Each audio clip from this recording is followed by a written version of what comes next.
Hola, ¿qué tal? ¿Cómo están? ¡Qué alegría veros! Bienvenidos, bienvenidas una semana más a La Buena Educación. En esta primera parte del programa tenemos el placer de tener con nosotros, bueno, ya conocéis la colaboración que desde Autismo Cádiz se está sucediendo con este programa, con La Buena Educación. Tenemos un programa muy bonito y una primera parte más bonita todavía. Tengo el placer de presentaros a Luis Carrera Vaca, que ya ha venido en otras ocasiones, que es vicepresidente de Autismo Cádiz. Muy buena, bienvenido. Y a Isabel del Hoyo Reyes, que bueno, tú eres responsable del Centro de Día Lucema, Área de Accesibilidad, Autismo Cádiz. Bienvenido y bienvenida, ¿qué tal estáis? Muy bien. Muy bien, encantadísimo de estar aquí. Bueno, el tema de hoy es muy bonito y además un tema muy necesario. Vamos a hablar sobre el Día Mundial de la Discapacidad, la accesibilidad en los entornos educativos, los premios accesos, reivindicaciones del coste plaza. Bueno, el contexto es el siguiente: el día 3 de diciembre es el Día de la Discapacidad. ¿Qué actividades vais a celebrar en Autismo Cádiz? Tenemos una actividad central que es la celebración que a Luis le han nombrado como premio este año, ¿verdad? ¿Estás nominado, Luis? No, nominado, no estoy nominado, estoy premiado. Ya está premiado. Ah, ya estás premiado. Estoy premiado. Está premiado en el certamen, en los premios acceso, ¿no? Accesos del Ayuntamiento de Jerez. De Jerez. Wow, enhorabuena. Muchas gracias. Sí. Bueno, ¿y qué más cositas tenéis? Y más cosas que tenemos. Bueno, que este año queríamos hacer un acto no de reconocimiento, sino de hablar de lo que nosotros como Autismo Cádiz estamos haciendo por la discapacidad en general, ¿no? Y por eso viene el tema central de la accesibilidad cognitiva, ¿no? Autismo Cádiz lleva ya invirtiendo tiempo y dinero en hacer una labor de reconocer lo importante que es la accesibilidad cognitiva de los entornos educativos, como has dicho tú, pero otros muchos entornos, como el entorno sanitario, y queríamos que el día 3 fuera como un recordatorio, ¿no?, de lo que Autismo Cádiz está haciendo en esa labor de hacer que el mundo sea más fácil, más amable y más accesible a las personas que por distintos motivos tienen dificultades de acceso cognitiva, ¿no?, que va desde gente que tiene un idioma distinto al nuestro, gente que viene de otros países, gente con deterioro cognitivo, por supuesto las personas con autismo o también las personas con discapacidad intelectual, ¿no? Y luego el resto de la sociedad, porque quien no se ha sentido desde el punto de vista cognitivo a veces un poco así, que dice, ¿qué hago yo aquí ahora mismo?, ¿no? Por ejemplo, mira, el uso de las máquinas del tren. Esa iba a poner yo el ejemplo. De suministro de las máquinas tickets para coger el tren. El billete. Los expendedores de billetes de ¿Qué tren. le pasa? Pues que algunas veces son muy liosas. Te piden que si no sé qué, si no sé cuánto, que le des a un botón, que si le des a otro botón, sí. La pantalla.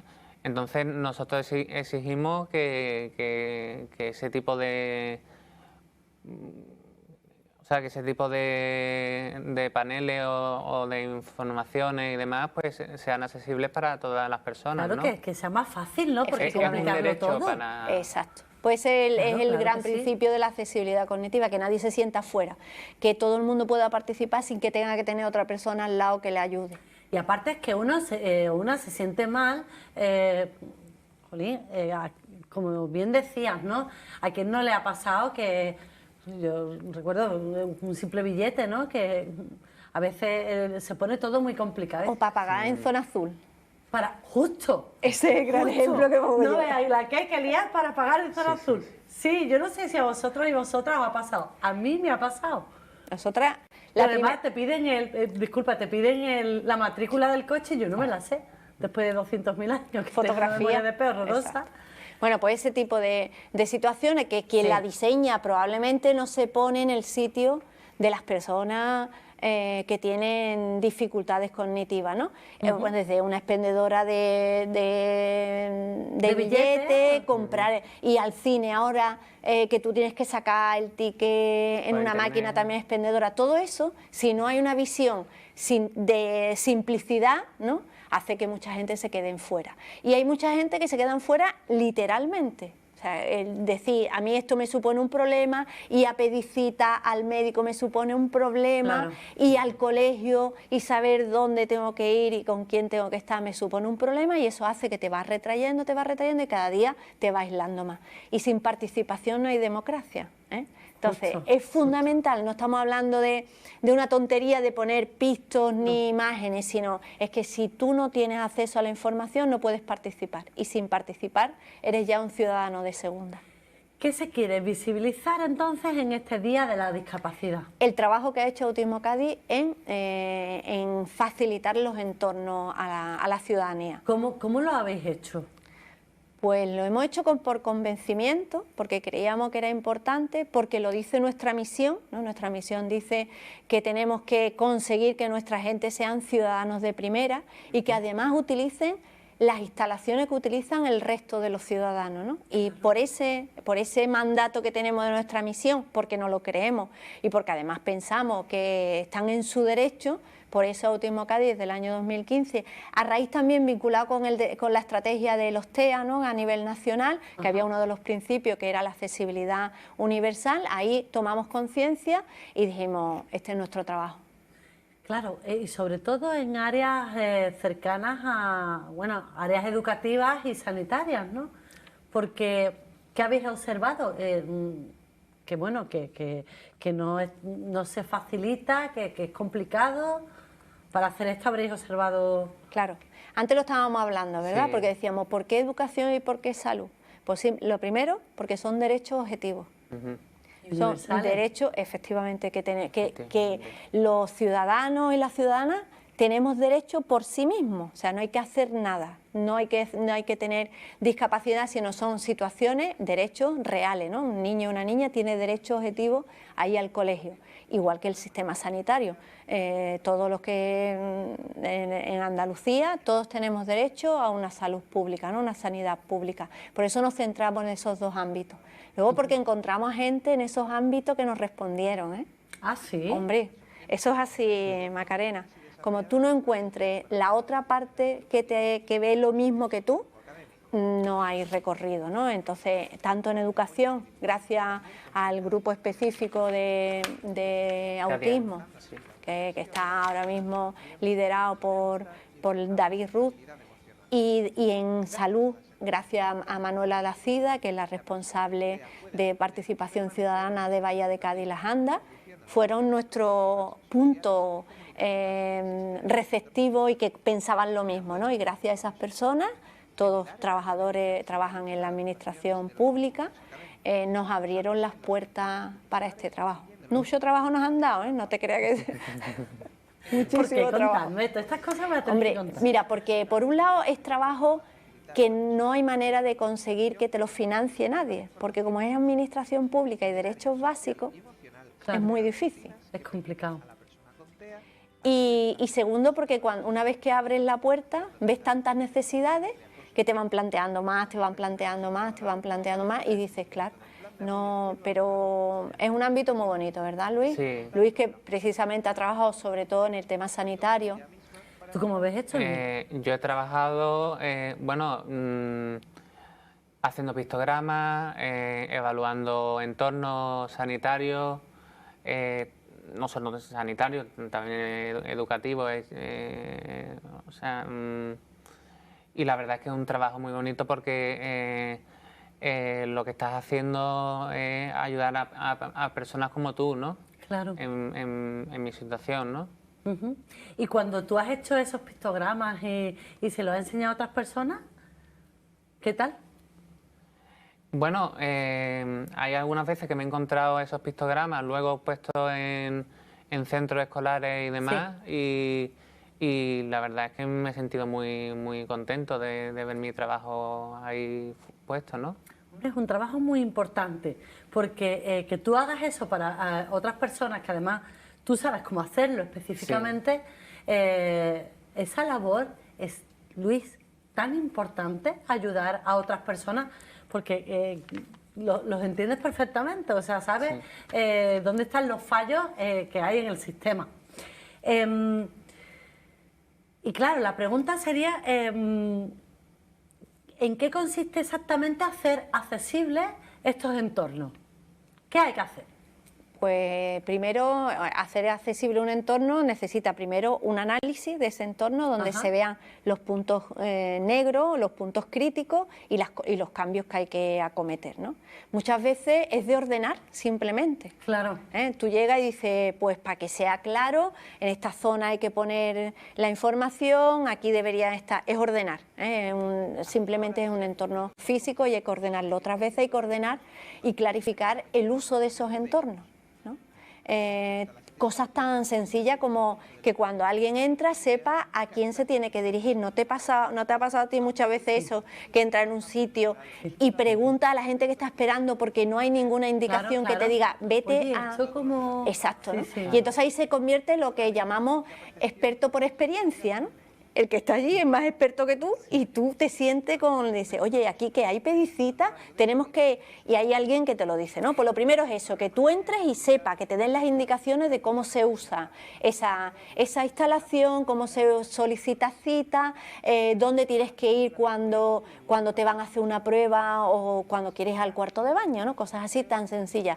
Una norma que ¿sabe lo que pasa? Que la mayoría de la gente que no tenemos deterioro, o no, que el deterioro cognitivo o la discapacidad intelectual viene, a lo mejor, ¿no? Pero tú llegas a un espacio y eres capaz, a lo mejor, de sacar tus propias conclusiones y dices, pues si hay gente esperando, voy a ir para allá. Pero hay mucha gente con discapacidad intelectual o del desarrollo que no tienen esa capacidad de decir, si hay gente esperando, me tengo que dirigir para ahí, si hay esta gente esperando, me tengo que sentar aquí, sino que se quedan bloqueados y o se van y no vuelven más o no saben qué tienen que hacer. Me gustaría saber, Luis, ¿cuál es tu experiencia? Te voy a poner un ejemplo. Ahí te quiero ver. El miércoles me tengo que hacer un hemograma. Sí. Y por desgracia voy a tener que ir con una persona para que me ayude porque el sitio está tan lioso y la gente está pidiendo que si no sé qué de la hora, que si no sé qué, no sé cuánto, tal. Claro. Y yo no sé cómo enfrentarme a esa situación. ¿Eso que entonces te produce a ti, me Luis? genera ansiedad. Ahí está. Bien. Y entonces, claro, lo que habría que hacer es hacer algún tipo de, no sé, de diagrama o de alguna o de anticipación para que a nosotros, las personas con TEA o con discapacidad, pues puedan o sea, que no tengan problemas en esas pruebas, ¿no? Claro, ¿a ti qué te tranquilizaría? A mí me tranquilizaría que en ese entorno se me anticipase lo que va a pasar. Claro, esa es la información, esa es la clave. Sí. Esa es la clave, la anticipación. Eso es muy importante, Luis, lo que tú estás diciendo. Porque eso le pasa, discúlpame, a muchísimas personas con TEA, que su agobio es que no saben qué se van a encontrar. Y esa ansiedad que se siente, pues eso hay que paliarlo. Está genial que lo cuentes y me encanta que cuentes tus propios sentimientos y tus experiencias ante este tipo de situaciones. Me decías. Nosotros lo que decimos es que en muchos de los protocolos y lo que va a hacerle a Luis, ¿no? Sí. Lo mismo que recibe un papel que dice te cito a tal día, en tal momento, no sé qué, que hubiera una circular, ¿no? Exacto, un QR o algo donde Luis se pudiera descargar el protocolo, lo que le van a hacer. Claro. Que dijeran, mañana Luis tienes que entrar por la puerta 3, te vas a dirigir al pasillo 4 y vas a ir a la puerta 5, que ahí te estará esperando no sé quién. Ahí te vamos a hacer esto, esto y esto. Porque además todo eso lo ha trabajado Luis y está hecho por fotografía y pictograma. Esta prueba va a durar tanto tiempo. Y cuando termine te vas a tu casa y se acabó. Y te daremos en 5 o 6 meses o 3 días los resultados. Y no tienen que tener ellos y ellas esa ansiedad. Pero ni ellos, porque Luis lo dice claramente, dice yo me siento mal, pero es que la mayoría de la gente que nos hacen pruebas... no pueden decirlo. No lo pueden decir. No pueden verbalizarlo. Y entonces, pues... Eso ocurre, ¿no, Luis? Efectivamente. Y entonces, una de mis labores como portavoz de personas con discapacidad es hacer que sean portadoras de pleno derecho y que puedan tener derecho a una sanidad digna y a poder obtener esas pruebas y esos derechos, ese derecho, ¿no? Justo. Y que nadie se tenga que ir agobiado o agobiada porque no sabe qué va a pasar. Me parece una cosa de suma importancia. Y esta cosa de suma importancia, esta labor la hacéis vosotros y la hacéis vosotras. Que sé que sois conscientes, pero a mí no deja de maravillarme el trabajo que hacéis desde Autismo Cádiz, cómo ayudáis a otras personas, porque este hecho, que tú nos cuentes aquí en plató cómo tú te sientes, eso ayuda muchísimo a otras personas. Entonces, claro, de ahí la importancia de todo ello. No sé si queréis decir algo más al respecto. ¿Sabes lo que pasa? Muchas veces las personas como Luis han ido siempre, lo que decía Luis, acompañado por otra persona que le ayuda, pero independientemente de ir con otra persona, ¿no? Porque al médico generalmente solemos ir con otra persona, tengas o no discapacidad. Sí. Pero es ese acceso a la información que decía Luis, aunque vayas acompañado, el tener acceso y saber qué te esperan, qué van a hacer contigo, claro, en qué consiste la prueba, eso da una tranquilidad que no lo daría si vas a pecho descubierto, ¿no? Hablando rápido y pronto. Justo. Es verdad que hay gente con autismo que cuando tú le dices lo que le van a hacer puede pasar que se pongan muy nerviosos, pero es verdad que el grupo es muy pequeño. La mayoría de las personas con autismo, igual que el resto de las personas, cuando nos dicen a qué vamos, qué se espera de nosotros y qué nos van a hacer, la ansiedad baja. Claro. Entonces, es que lo que es de cajón, pero ese cajón, esa conclusión que dice Luis, que es de cajón, a veces cuesta mucho trabajo ponerlo en marcha. Y lo mismo en educación, ¿eh? En educación también hay que hacer mucho trabajo de anticipar qué es lo que va a pasar, porque muchos niños y muchas niñas pasan ese estrés continuamente. Claro, ahí en el ámbito educativo, ahí habría que hacer mucho más, ¿eh? Sí. Sinceramente, aunque se hace mucho, la educación pública trabaja con las diferentes capacidades, porque no hablamos de discapacidad, hablamos de diferentes capacidades. Entonces, hacen un buen trabajo, pero claro, queda mucho camino, pero bueno, también para eso estáis vosotros y vosotras, que hacéis una labor encomiable. Bueno, aquí el premiado, este premio Acceso. ¿Por qué pensáis que te han concedido este premio? A ver, la Luis. pregunta del millón. A ver, se la pasamos a... Yo creo que se la han dado porque Luis, como ha dicho antes, ha sido una persona que se ha encontrado en una situación de vulneración, ha sido capaz de solo enfrentarse a esa situación y además hacer aprendizaje de esa situación difíciles que le ha puesto la vida, y ese aprendizaje le ha llevado incluso a defender a otras personas para que no, a un compromiso superior, ¿no? No se ha quedado quejándose y lamiéndose las heridas de la rápida, así, ¿no? Por decirlo de una manera, sino que ha aprendido, una vez que ha superado ese momento crítico, ha hecho aprendizaje, ha valorado lo que ha pasado y ha querido contribuir con su experiencia para que no le ocurra a otras personas. Luis, ¿qué piensas sobre lo que estás escuchando? Efectivamente, yo diría que la labor de mi vida es hacer que todas las experiencias malas por las que he pasado, que personas con discapacidad no las tengan que pasar. Eso es lo que más deseo yo. Vamos, 15 premios merecería. Además, yo te daría uno, te daría 15, Luis, porque sí, es una labor muy importante y sobre todo por tu propia experiencia, que no ha debido ser fácil. No. Pero ahí está el tío trabajando y como tú has dicho, ¿no? Porque el camino fácil sería quedarse ahí en casa, empotronado en casa, quejándose de la sociedad en silencio. Sí. Que también hay muchas personas que sufren en silencio. Tú has tenido la capacidad y la fuerza de salir ahí afuera, de ponerte el mundo por montera, jolín, y de ayudar a otras personas, ¿no? O sea, Sí. te mereces no solo ese premio, sino Muchísimas 500.000 más.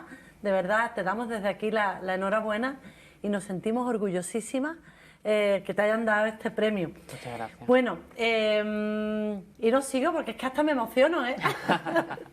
Bueno, en referencia al coste plaza, porque claro, esto es un tema un poco peliagudo. Sí. ¿Cuál es la reivindicación de Autismo Cádiz?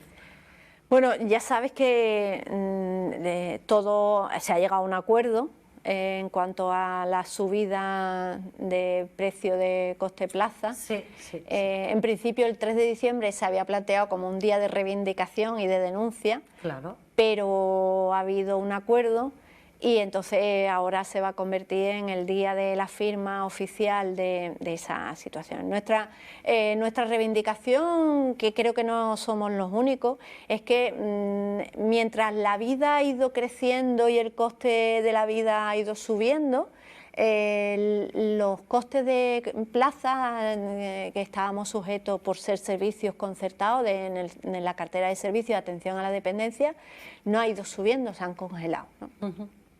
Ha habido una situación, sabes que en cuanto que hay una crisis, el primer sector que la nota es los servicios sociales, Sí, siempre. justo. Somos los últimos en habernos subido en el tren del bienestar social, ¿no?, de la buena vida, pero en cuanto que hubo una crisis fueron primero los que nos cortaron, el vagón nuestro fue el primero, ¿no?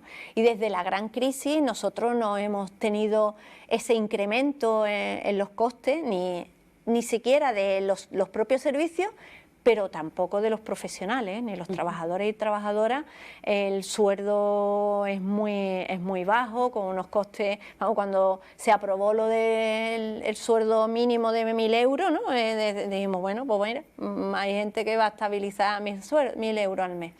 Entonces, la reivindicación de Autismo Cádiz es que la Administración haga de verdad un estudio de los costes reales que supone atender en condiciones de calidad y dignidad a las personas con discapacidad intelectual y del desarrollo. Lo que creemos que es bueno para nuestra gente, creemos que es bueno para todo el mundo. Aquí no estamos diciendo que las personas con autismo tienen que tener unos costes más elevados por el hecho de... No, aquí decimos que todas las personas que se encuentran en situación de dependencia tienen que recibir unos servicios de calidad y de dignidad. Y que parecía que la pandemia nos había estallado y había puesto en evidencia la situación en la que vivían sobre todo los servicios residenciales, pero también los centros de día, y se ha pasado el confinamiento y parece que ya se ha olvidado. Entonces lo que pedimos es una revisión real de los costes. Muy bien. Y sobre todo porque los profesionales no pueden seguir recibiendo unos costes tan bajos en un sector que es fundamental, porque hablamos de calidad de vida, pero no podemos tener a trabajadores y a trabajadoras con unos sueldos que no llegan a 1.000 euros. Entonces, ¿cómo vas a dar calidad de vida cuando tu vida es tan corta, ¿no?, tan económicamente hablando, ¿no? Este es un trabajo realmente vocacional, ¿no?